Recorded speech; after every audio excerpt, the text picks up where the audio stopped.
বন্ধুরা, কত সুন্দর খাস্তা হয়েছে, ভেতরে পুর ভরা, খুব সুন্দর খেতে খাস্তা হয়েছে। আর এই আলুর তরকারি দিয়ে এইভাবে দারুণ হয়েছে। আমি নিয়ে নিচ্ছি এক বাটি ময়দা, আর নিচ্ছি এক বাটি সুজি।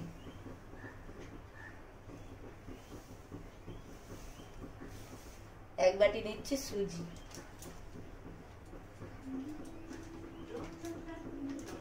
এটা মিশিয়ে নেব। এবার এর মধ্যে আমি দেব নুন, পরিমাণ মতো নুন দিলাম।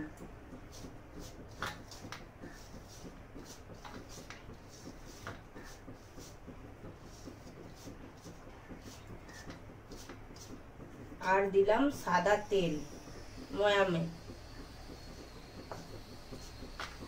এটা মেখে নেব।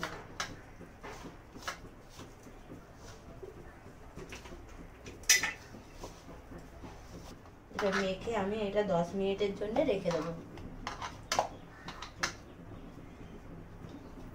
দেখুন আমার মাখা হয়ে গেছে। 10 মিনিটের জন্য এটা রেখে দেবো।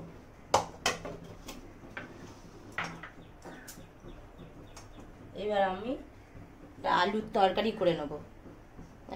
পুরির সাথে একটু সাদা সাদা আলুর তরকারি করব। আলুটাকে ভালো করে ভেজে নেব।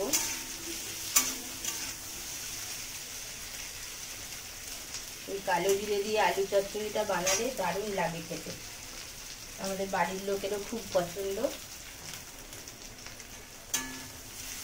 লাল লাল করে আলুটা ভেজে নেব। এর মধ্যে পরিমাণ মতো নুন দেবো, আর পরিমাণ মতো হলুদ।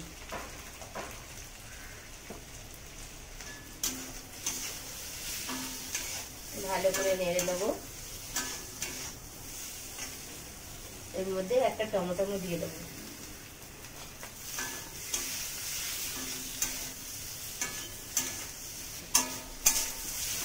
আর এর মধ্যে জল দিয়ে দেবো।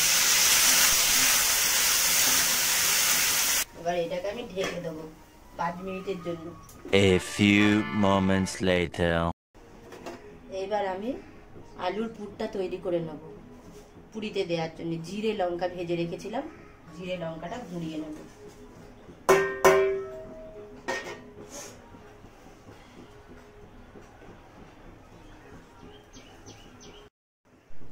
দেখুন আমি জিরে লঙ্কাটা গুঁড়িয়ে নিয়েছি। এর মধ্যে নুন দেব পরিমাণ মতো,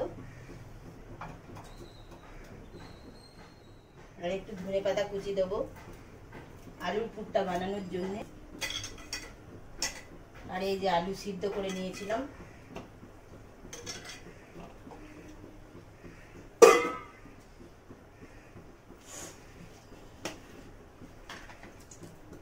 আলুটা সিদ্ধ করে নিয়েছিলাম, আলুটা খুব ভালো করে মেখে নেব। এবার আমি তরকারিটা দেখে নেব। তরকারিটা আমার রেডি হয়ে গিয়েছে।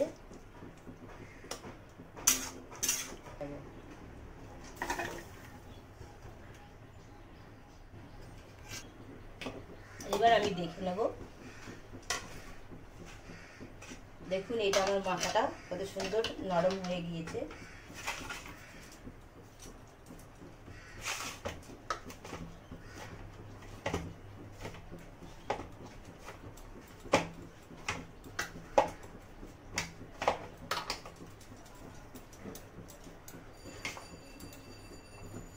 এটা আমি লেচি বানিয়ে নেব। পুরির লেচিটা বানিয়ে নিচ্ছি, কেন এর মধ্যে পুর ভরা হবে তো, আলুর পুরটা ভরবো।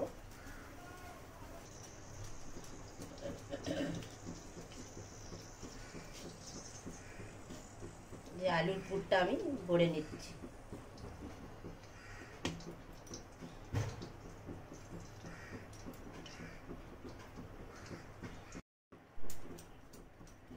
এইভাবে সবগুলো আমি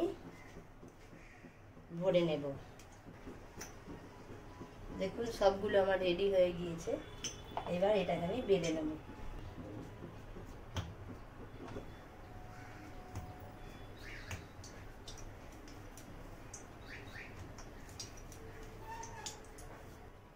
এবার আমি তেল গরম হয়ে গিয়েছে, এবার আমি পুরিটা ছেড়ে দেবো।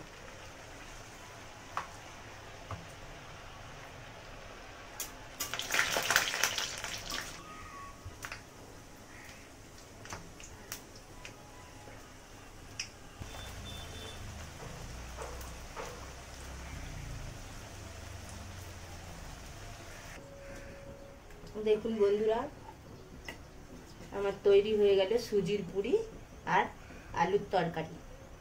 বানিয়ে দেখবেন, খাবেন, খেয়ে দেখবেন কেমন লাগে, কমেন্ট শেয়ার করবেন, সাবস্ক্রাইব করবেন। ভালো থাকবেন, সুস্থ থাকবেন। রাধে রাধে।